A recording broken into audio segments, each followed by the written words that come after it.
Alhamdulillah, how's it going? Alhamdulillah. It's good to see you. Alhamdulillah. Well. What you been up to?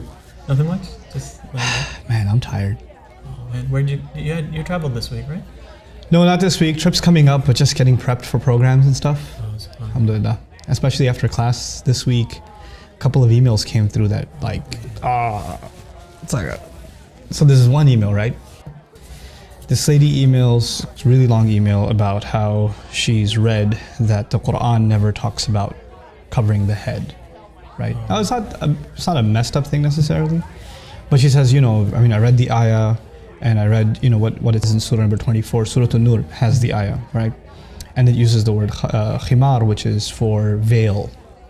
And I looked up the dictionary and it says things like a shawl or cover, so it never ever says anything about covering the head, right?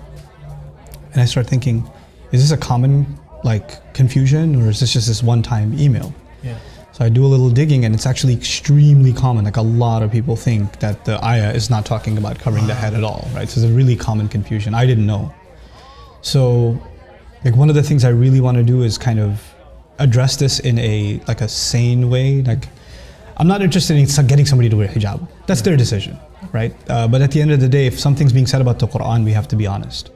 And what is it saying? And there are people who would like it to mean something it doesn't mean, and then there are people who are genuinely, they just don't know any better and they're confused about the subject. And I'd like to assume that anybody who has this confusion, they just don't know any better, or whatever they read convinced them of this. I don't like to think that they're they mean evil, or they're trying to Have an agenda. have an agenda, or a misguided opinion or whatever. So the cool thing about Arabic, right, is that for covering the head, just covering the head, there's 9 different words. Wow.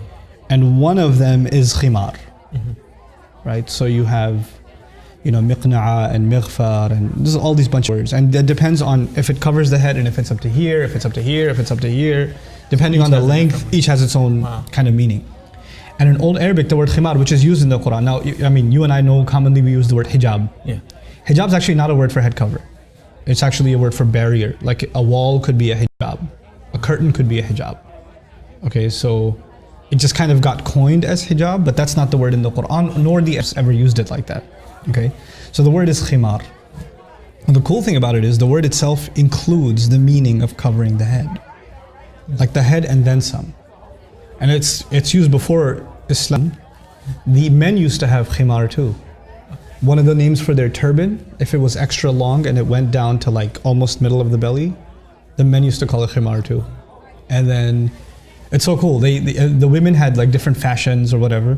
And one of the things the women before Islam used to do is they used to have this bandana type thing that they would tie in the back with their ponytails, and it would go to the middle of their back.